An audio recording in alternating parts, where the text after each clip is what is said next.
ஐயோ, பால் திரிஞ்சு போச்சே. இப்ப என்ன பண்றது? அர்ச்சனா, என்னம்மா இப்போ? பால் திரிஞ்சு போச்சுடி, கொஞ்சம் பால் வாங்கிட்டு வந்துறேன். மா, முத்து அனுப்புமா. பாவண்டி குழந்தை, காலையில அவன் தாண்டி வாங்கிட்டு வந்தான். மா, காலையில அவன் தான் பால் வாங்கிட்டு வந்திருக்கான். கெட்டு போன பழம் வாங்கிட்டு வந்திருக்கான். அவனே திரும்ப அனுப்பி இன்னொரு பாக்கெட் வாங்கிட்டு வர சொல்லு, அப்பதான் அவனுக்கு பொறுப்பு வரும். டேய் முத்து, அம்மா செல்லலடா, போய் வாங்கிட்டு வந்து குடுறா. போறமா, போய் தொலைற. ஏன்டா கோவப்படுற? எப்ப பார்த்தாலும் என்னையே குத்தம் சொல்லுங்க. அடியே அர்ச்சனா. ஏய், உனதாண்டி கூப்பிட்டுக்கிறாங்க. என்னம்மா? மாடியில துணி காய போட்டிருக்கடி, போய் எடுத்துட்டு வாடி. மா, என்னாலாம் போக முடியாதுமா. காலையில அவன் தாண்டி காய போட்டான், போய் எடுத்துட்டு வாடி. அவன் தானே காய போட்டான், அப்ப காஞ்சிச்சா இல்லைன்னு அவனுக்கு தான் தெரியும். அவனே போக சொல்லு. முத்து செல்லம், என் தங்க பிள்ளை, அம்மாக்காக போய் எடுத்துட்டு வாடி. போறமா உனக்காக. இது புள்ள எப்படி வேலை பார்க்குது பாரு. உன் புள்ளைய தலையை தூக்கி வச்சு ஆடு. அவன் தாண்டி எல்லா வேலையும் செய்யறான் வீட்டுல. நான் தான் கொஞ்ச நாள்ல கல்யாணம் பண்ணிட்டு இந்த வீட்டை விட்டு போயிடுவேன். அது வரைக்கும் நான் ஜாலியா இருந்துக்கிறேன். அதெல்லாம் போகும்போது பாத்துக்கலாம், முதல்ல வேலையை பாரு.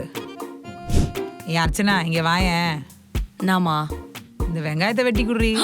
வெங்காயம்? No no no. லாஸ்ட் வீக்கே நீ வெங்காயம் வெட்ட சொன்ன, கையை வெட்டிக்கிட்டேன். அதனால எனக்கு பயமா இருக்கு. அப்ப என்னதாண்டி சொல்ல வர? உன் அன்பு புள்ளையாண்டா முத்து இருக்கான்ல, அவனே கூப்பிட்டு இந்த வேலையும் வாங்கிட. எல்லா வேலைக்கும் அவன் தாண்டி ஹெல்ப் பண்றான், இதை கூட வாடி அவன் செய்யணும். அதாம்மா நானும் சொல்றேன். இந்த 1 வீக் அவனை பண்ண சொல்லு, நெக்ஸ்ட் வீக் நான் பண்ணிடுறேன். Stop it. வெங்காயத்தை வெட்டணும், அவ்வளவுதானே. அழகு புள்ள, அம்மா சொல்லாமே செய்யறான். எனக்கு எனக்கு அடுத்து எனக்கு அம்மா நில்லு, அத காட்டு. வந்த 2 முட்டையும் அவன் தட்டுக்கு போகுது, எனக்கு எங்க?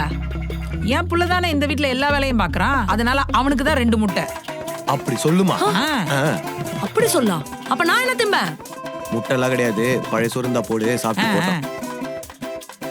பழைய சோறு எனக்கேவா?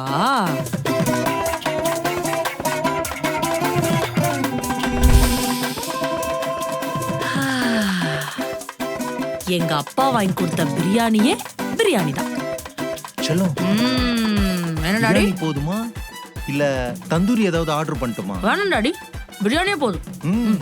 பாத்தியாமா, அவளுக்கு நீ முட்டை வைக்கலன்ட்டு அப்பாவை கரெக்ட் பண்ணி பிரியாணியே வாங்கிட்டா. டேய் முத்து, நீ ஒன்னும் கவலைப்படாத, நாளைக்கு அம்மா என் கையாலேயே உனக்கு பிரியாணி செஞ்சு கொடுக்குறேன்டா. வா, நாளைக்கு உனக்கு பிரியாணி வாங்கி தருவ தானே? கிளிப்பாரு. செல்லம், நீ என் பிரின்சஸ்டா. நீ கேட்டா எதை வேணாலும் வாங்கி தருவேன்டா. I know daddy.